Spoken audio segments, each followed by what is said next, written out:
Shalom Aleichem Besem Hamasiyah, kembali lagi bersama saya Ustadz Timothy Al-Awal. Sebelum saya membahas materi pada hari ini, saya ucapkan selamat menyambut Hari Raya Paskah untuk kalangan gereja Protestan dan juga Katolik. Dan juga saya mengucapkan selamat memperingati Rabu Suci ya, kalau nggak salah untuk gereja Ortodoks yang merayakan pada hari ini dan akan mempersiapkan diri menjalankan Jumat Agungnya berdasarkan menggunakan kalender Julian. Bapak Ibu Saudara sekalian, pada hari ini kita akan merefleksikan makna tentang penebusan yang diimani oleh orang Kristen mengenai penebusan Kristus di atas kayu salib.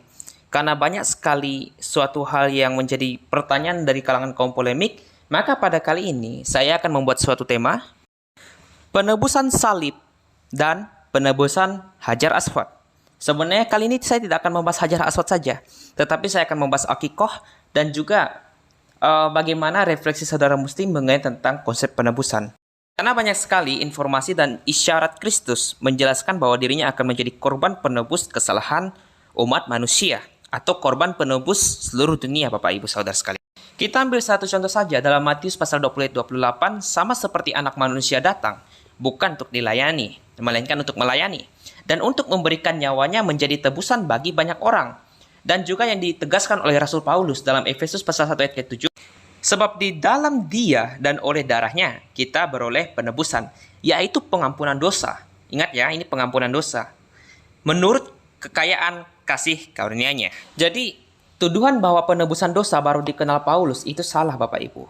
Karena ini juga digemakan oleh karangan polemik, walaupun Efesus ini ditulis oleh Rasul Paulus, Matius, seorang murid yang menjadi pengikut Kristus, mengatakan Yesus adalah penebus bagi seluruh banyak orang.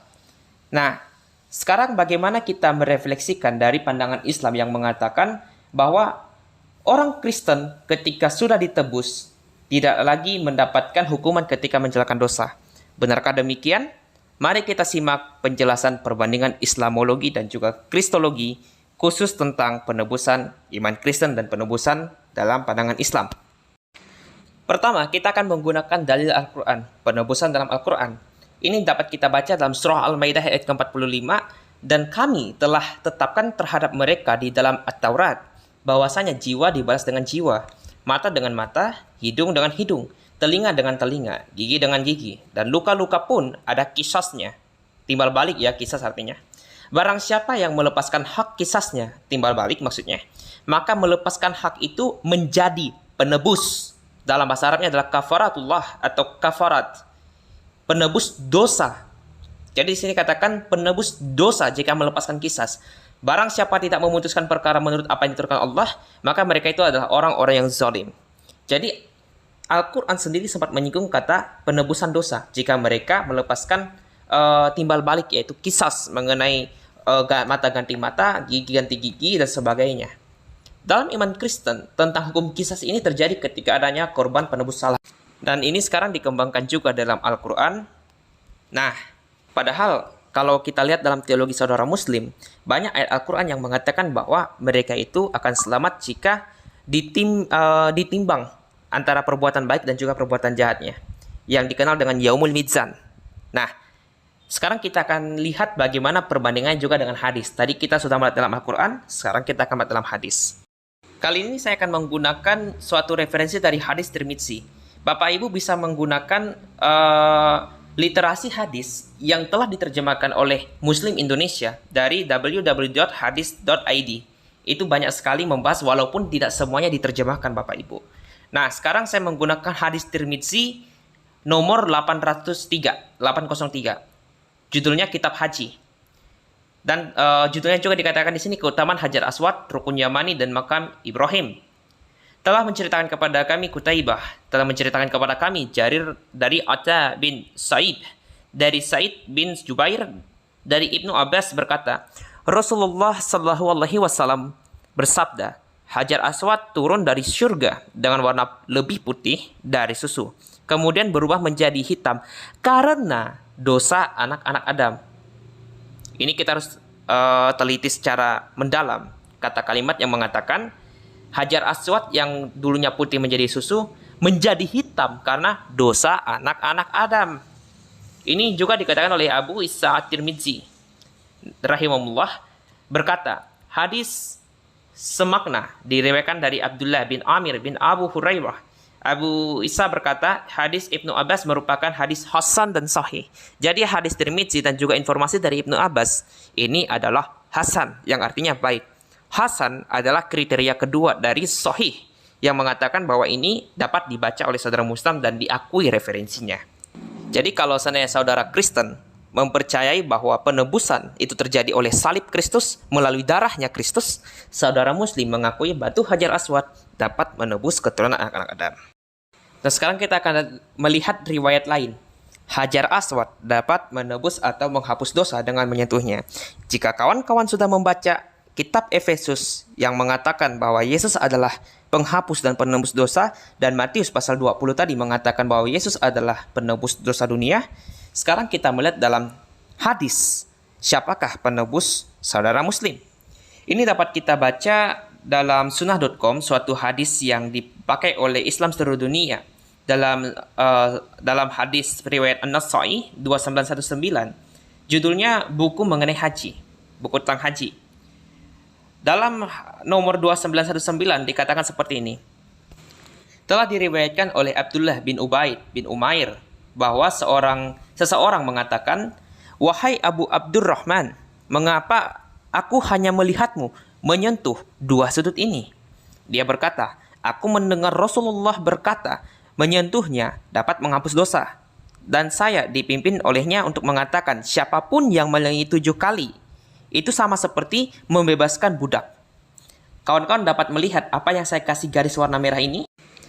I hear the messenger of Allah say, touching them ears are saying. Nah, jadi kalau kawan-kawan Muslim mengatakan bahwa penghapusan dan penebusan dosa itu diperkenalkan oleh saudara Kristen yang diprakasai oleh Paulus, mereka harus juga memberikan konsekuensi yang logis mengenai hadis yang mengatakan Hajar Aswad itu dapat menebus dan menghapus dosa manusia. Apalagi kalau kita pelajari dalam hadis, pernah ada riwayat bahwa Hajar Aswad itu diturunkan dari surga. Dan narasi yang sama, Alkitab mengatakan bahwa Yesus berasal dari surga. Yohanes pasal 6 ayat 38.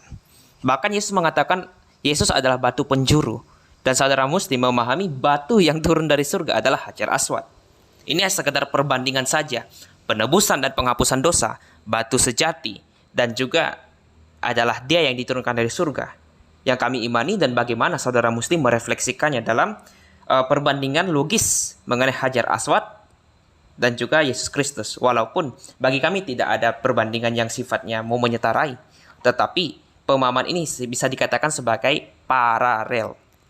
Selain Hajar Aswad, kita akan menemukan Aqiqah, Musnad Fatimah anak Rasul menjalankan kurban penghapusan dosa. Ini ada kutipannya kawan-kawan. Saya menggunakan kutipannya karena saya belum mempunyai kitabnya secara langsung, tapi saya sudah memiliki cuplikan-cuplikan bukunya, dan insya Allah suatu saat saya akan beli buku ini jika saya punya rezeki. Nah, ini merupakan suatu informasi riwayat tentang Musnad Fatimah. Diriwayatkan oleh Ibnu Abi Syaibah dalam Musnadnya, Ahmad bin Hanbal dalam Musnadnya, Abu Daud, Abu Yala dalam Musnadnya, Al-Uqaili dalam Ad-Duhafah, Al-Bukhari, Muslim, dan Abdu bin Mansur dalam Sunannya. Fatimah, bangkitlah, mendekat dan saksikanlah hewan korbanmu, karena pada tetes pertama darahnya Allah mengampuni setiap dosa yang pernah kamu lakukan, dan katakan, sesungguhnya salatku, ibadahku, hidup dan matiku adalah bagi Allah, Tuhan seru sekalian alam, dan tidak ada sekutu baginya. Begitulah aku diperintahkan, dan aku orang pertama yang menyerahkan diri kepada Allah, kata Fatimah. Ini mengutip Quran surah yang ke-6 ayat 164. Rasulullah, apakah itu khusus bagimu dan keluargamu saja? Tanya seorang sahabat. Tidak, tetapi untuk kami dan juga seluruh kaum muslimin, jawab Rasulullah. Menurut Al-Hakim, ini adalah hadis yang sahih. Isnadnya lihat Al-Mustadrak bagian keempat halaman 222. Kita lihat yang ke-15 ini sampai yang ke-16. Fatimah, bangkitlah, mendekat ke hewan korbanmu dan saksikan. Sesungguhnya pada tetes pertama darahnya Allah mengampuni dosa-dosamu yang telah lalu. Rasulullah, kini khusus untuk kita? Tanya jawab Fatimah. Tidak, tetapi untuk kita dan seluruh kaum muslimin, jawab Rasulullah. Diriwayatkan oleh Al-Hakim. Yang ke-16 dikatakan di sini, Fatimah, bangkit dan saksikan hewan korbanmu. Ketahuilah, tetes pertama darahnya adalah ampunan bagi setiap dosa. Pada hari kiamat kelak, ia akan datang ke dalam daging serta darahnya sebanyak 70 kali lipat. Lalu ia diletakkan di timbangan amal baikmu, itu bagi keluarga Muhammad dan seluruh manusia. Diriwayatkan bersama oleh Al-Bukhari dan Muslim dari Ali. Bersumber dari Al-Bara bin Azib, dia berkata, aku bersama Ali ketika Rasulullah SAW menegaskan Ali ke Yaman. Nah, berdasarkan informasi dari riwayat ini, kita bisa ambil kesimpulan. Seperti yang dikatakan Rasulullah, tetes pertama darah dari ampunan setiap dosa melalui korban yang diberikan untuk Fatimah, itu akan diperhitungkan sebagai penebusan yang pertama. Yang kedua, itu bisa akan menjadi perhitungan di timbal amal baik. Jadi, amal baik memang keselamatan bagi saudara muslim, tetapi darah korban binatang akan diperhitungkan sebagai penebusan dosa. Bahkan dalam buku ini diberi keterangan bahwa musnad Fatimah mengenai kurban untuk Fatimah yang dikatakan Muhammad akan menebus dosa-dosa Fatimah. Jadi ya kita harus ketahui, pertama Hajar Aswad, kedua korban dari darah binatang dapat menebus dosa. Jadi bukan hanya Kristen yang mengenal konsep penebusan dosa, tapi saudara muslim juga. Dan ini menjadi counter attack kita atau suatu responan kita kepada saudara muslim untuk menyanggah informasi mereka. Seringkali saudara muslim mengatakan jika Yesus menebus dosa manusia, artinya orang Kristen boleh berbuat dosa dan seenaknya menjalankan kehendaknya karena sudah ditebus Yesus. Jadi kita boleh berbuat dosa karena kita sudah ditebus oleh darah Kristus, kata saudara-saudara muslim. Sekarang kita balik bagaimana cara logika mereka. Berarti saudara muslim yang menjalankan ibadah naik haji, mencium Hajar Aswad, dan menjalankan akikah, siap mengatakan jemaah bisa seenaknya juga berbuat dosa seperti maksiat, makanan yang haram, mereka bisa berzinah, bisa melawan orang tua. Karena pada dasarnya naik haji, mencium Hajar Aswad, dan menjalankan akikah sudah menebus mereka. Begitukah logikanya? Minta maaf, ini adalah logika falasi ketika saudara muslim juga ingin menggunakan hal yang sama jika orang Kristen harus berbuat dosa karena sudah ditebus. Pertanyaannya, apakah kita yang ditebus darah Kristus sebagai orang yang percaya boleh berbuat dosa? Harus kita ketahui kawan-kawan, Kristus datang menebus kita dari hutang dosa di hadapan Allah, agar kita bebas dari kuasa kegelapan dan kuasa iblis yang menawan kita di bumi.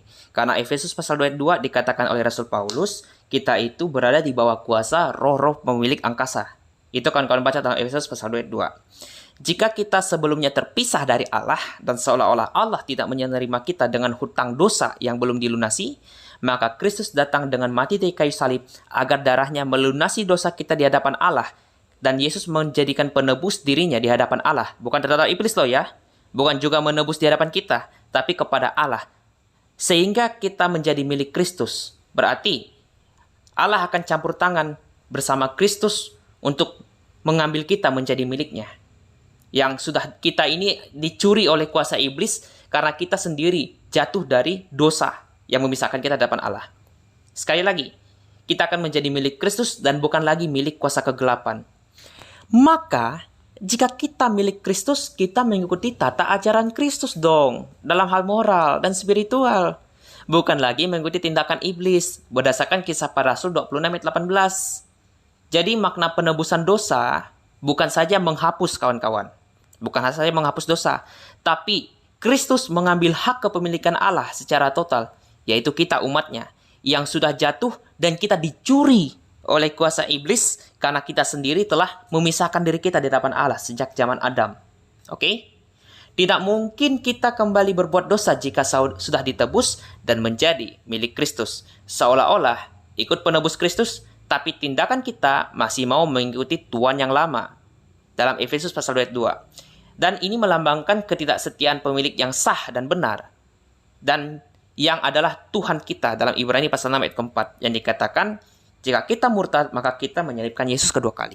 Kalau kawan-kawan lihat tipologi Israel, ketika dia telah ditebus oleh Allah, dengan cara mereka diselamatkan dari Mesir, mereka sendiri pernah memberontak di hadapan Allah berulang kali. Itulah yang namanya ketidaksetiaan dan mereka tidak disukai oleh Allah. Seharusnya kita seperti itu.